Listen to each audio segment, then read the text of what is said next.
A young woman just landed her first big modeling job. A few hours later, she disappeared. The weave pattern on some fabric, the mixture of some concrete, and a dog hair were the keys to the mystery.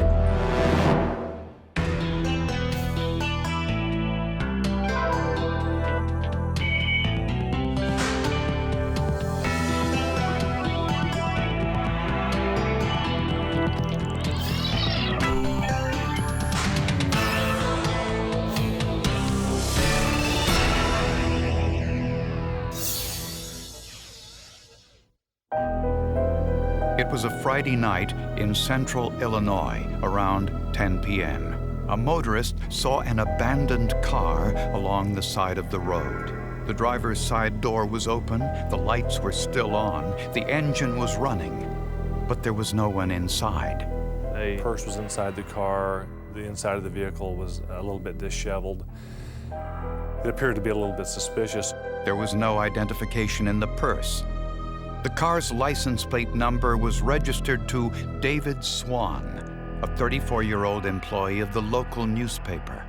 When police called Swan, he said his girlfriend, Karen Slover, had borrowed his car that night to pick up her 3-year-old son, Christopher, who had spent the day with his grandparents. But the car was nowhere near the grandparents' home. It was 40 miles away, facing in a different direction. At that point, she's just missing, you know. At that point, we're not sure if it's a kidnap. You assume it's a kidnapping, a hijacking on the highway. Investigators asked family and friends if Karen might simply have run away. Everyone said it was impossible. Friends said Karen had just gotten her first professional modeling job and was excited about it. She was an aspiring model, and she had received a phone call from Paris International indicating that they were going to possibly offer her some work out of state. She was very excited about the modeling job. She was flitting around the office with a big smile on her face and pretty much letting everyone know that she was excited about it. 2 days passed. Still, there was no sign of her. Then, 40 miles away, some boaters on Lake Shelbyville noticed something. They thought it was some garbage, a garbage bag that had floated up to the shoreline. First thing I thought of when I saw that was, oh, this is going to be bad. Inside the bag was a woman's head. Nearby, police found other garbage bags with the rest of her body. I realized that there was a missing person from the Friday night before, a female, in a neighboring county. And the thought flashed through my mind that this probably is that missing female from the neighboring county. Dental records confirmed that the body was Karen Slover. She was just 23 years old. She liked everybody. Everybody liked her. Who could do such a bizarre thing? You don't think about that happening to you until it does. The bags were sealed with duct tape. Inside were chunks of cement and cinders, consistent with the material found on the floor of the car Karen was driving. Apparently, the killer used the cement to keep the bags underwater, but the body gases most likely raised them to the surface. Analysts found 6 dog hairs stuck to a piece of the tape, but there were no fingerprints found on the tape or the bags. The lake apparently washed away all other trace evidence. I have been in law enforcement 33 years, and I have seen a lot of carnage. This affected me probably worse than anything that I've ever seen. At Karen Slover's autopsy, the medical examiner found she was shot in the head 6 times with a .22 caliber handgun at point-blank range. Somebody was very angry, and I think when the actual murder occurred, absolutely lost control and just continued to shoot until probably the gun was empty. The last time anyone saw Karen Slover alive was when she left work to pick up her son, who was spending the day with his grandparents. More than likely, Karen was killed sometime between 5 p.m. when she left her job, and 10 o'clock or roughly 10 o'clock when her car was found out on the interstate. There was many theories involved. One was she abducted by a pervert, serial killer type investigation? The first potential suspect was her ex-husband, Michael, the father of her little boy. There was obviously some violence in that relationship. We talked to several people who indicated that Michael had battered her in the past. I don't think it was a good relationship. Karen wasn't very fond of Michael's family either. They were the ones babysitting Karen's son, Christopher, on the day of her murder. Karen had a tough time with her ex-in-laws. They're the ones who watched her son, and it was frequently stressful when she either would go to drop him off or to pick him up. But Karen's former husband, Michael Slover, had an alibi for the time of Karen's disappearance. He was working as a security guard at Cub Foods. He had made an arrest that afternoon at Cub Foods. The police had been there. Since Michael had an alibi, investigators turned their attention to Karen's current boyfriend, David Swan. He'd had some run-ins with law enforcement. He'd been put on probation in the past. He had pretended to be or impersonate a law enforcement officer in the past. He'd spent time in a mental ward at a hospital. 34-year-old David Swan had been dating Karen for only a short time.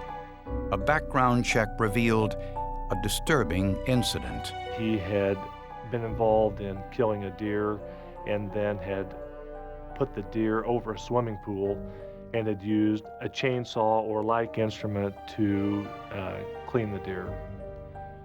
And due to the fact Karen had been dismembered and we weren't exactly sure what the means of dismemberment were, we were interested in information like that. And David's alibi was shaky. On the night of the murder, he was attending a friend's wedding rehearsal, and witnesses said he was 45 minutes late for the rehearsal dinner that followed. This created a 45-minute window that could not be accounted for. We were concerned that David Swan was free for a period of time and could have possibly committed the crime during that time period. I felt like he very, very possibly could have been the one. I remember telling the sheriff that I think I've got the guy. Karen told friends she dreamt of moving to Georgia to pursue her modeling career. Was it possible that David grew angry over her plans to leave? Investigators brought in a profiler to study David's past. The FBI profiler indicated that David did match the profile of the type of person that could be responsible for this type of crime. But investigators had no hard evidence against him, and without it, they couldn't obtain a search warrant. Despite repeated interrogations, he denied having anything to do with Karen's murder. If David Swan was the killer, he might have committed the perfect crime.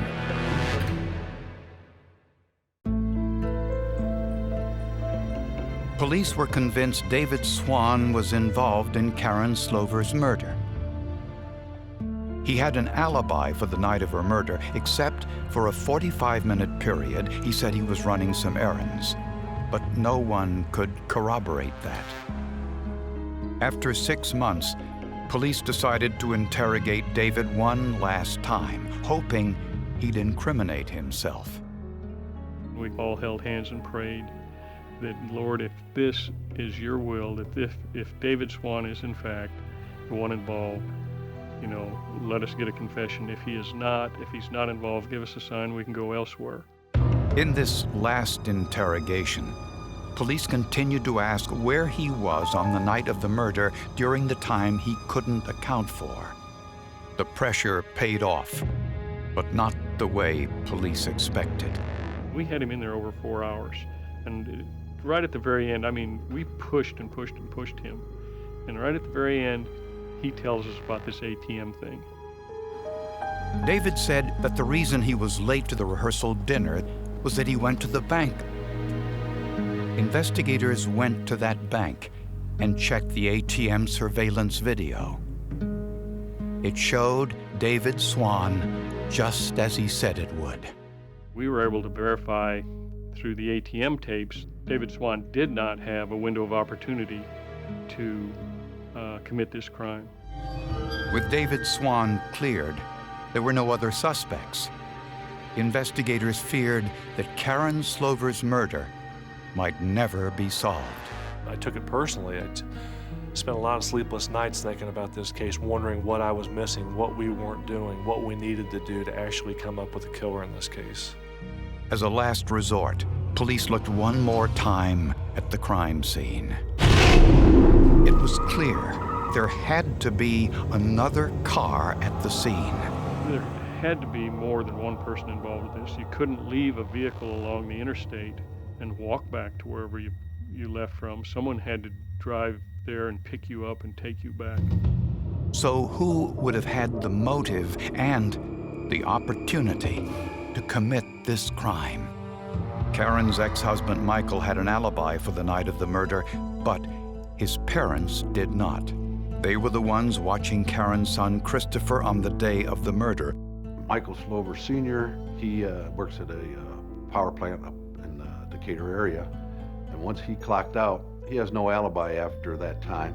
Jeanette Slover, who wasn't employed or anything, she had no alibi or anybody to corroborate their alibi. 51-year-old Jeanette Slover detested her ex-daughter-in-law Karen, and everyone knew how much she loved her 3-year-old grandson, Christopher.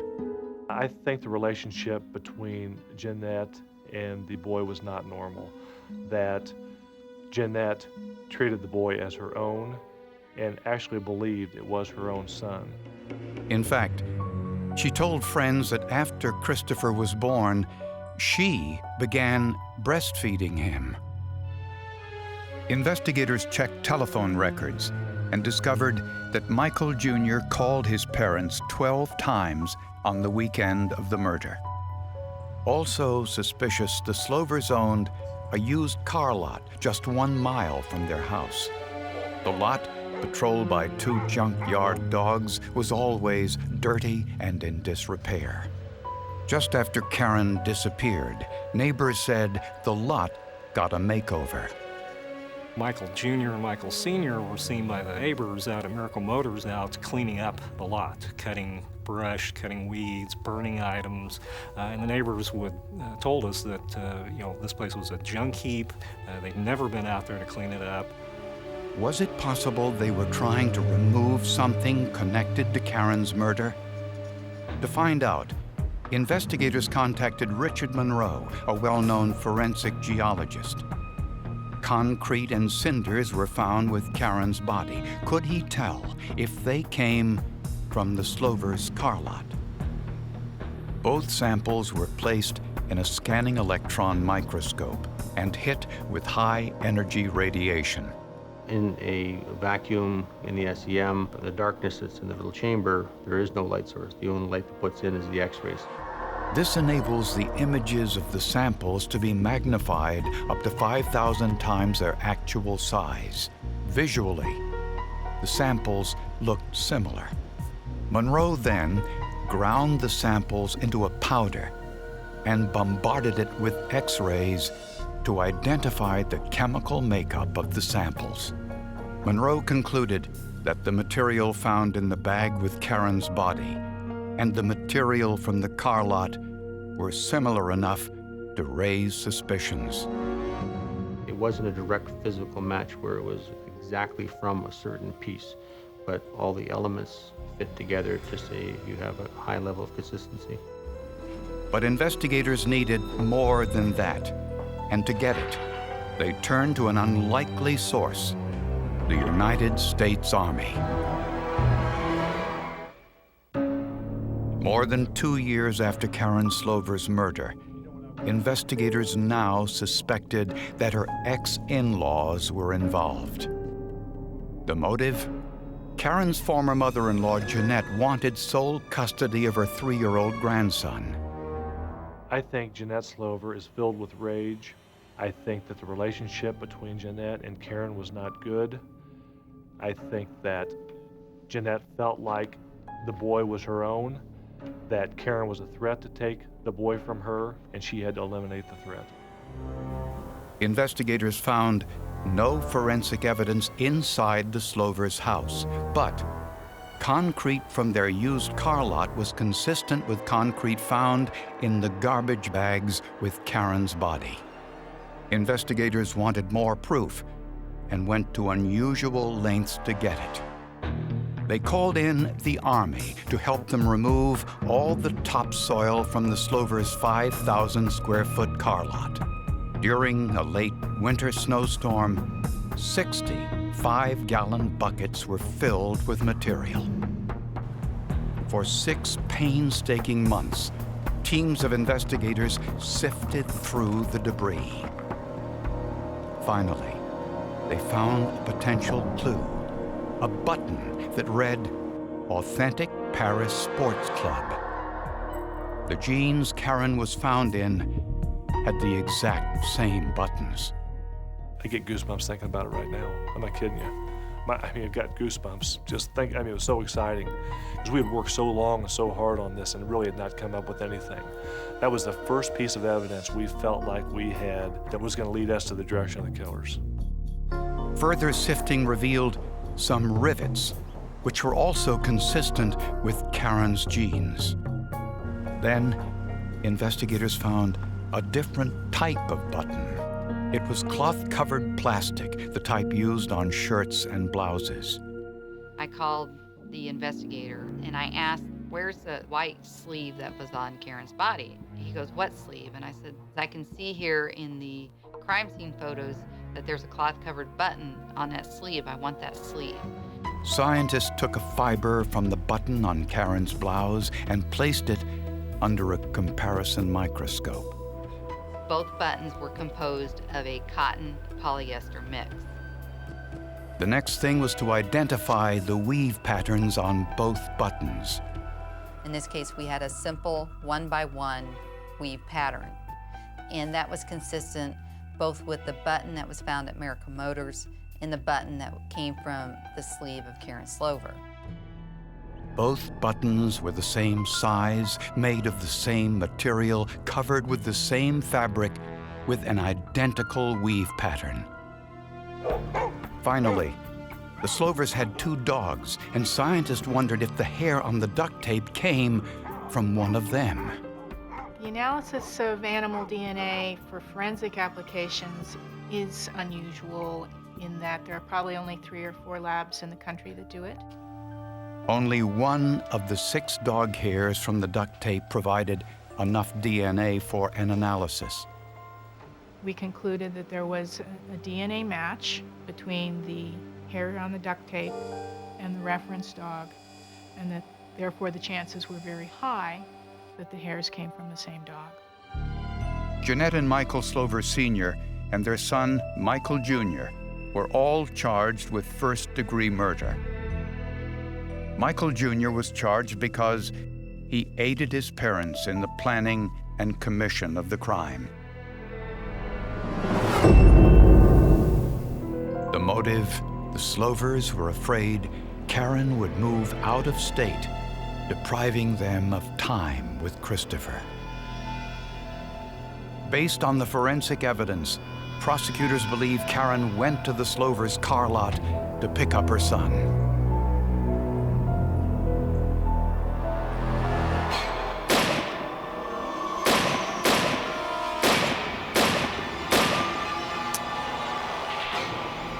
During the dismemberment, buttons from her blouse and jeans fell on the ground, and they used cement and cinders from their lot to give weight to the plastic bags containing Karen's body. Some of the dog hair stuck to the tape they used to close the garbage bags, and its DNA matched the Slover's dog.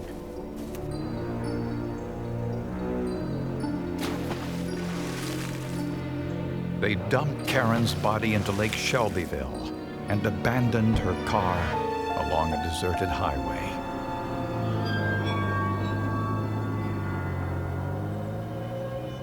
But the forensic evidence linked the Slovers to the murder in every imaginable way.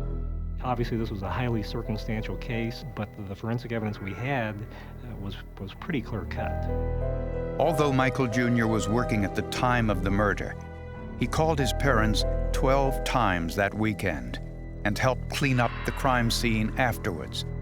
Prosecutors were convinced he was actively involved in planning the murder and cover-up. The three Slovers were all convicted of first-degree murder and sentenced to 60 years in prison. We were delighted that it was finally over. And the fact that all three of them were found guilty was even a major blessing, because we felt all three of them were involved. I think the Lord had some intervention in this and put us down the right path. So that's just my little evangelizing to you for what it's worth.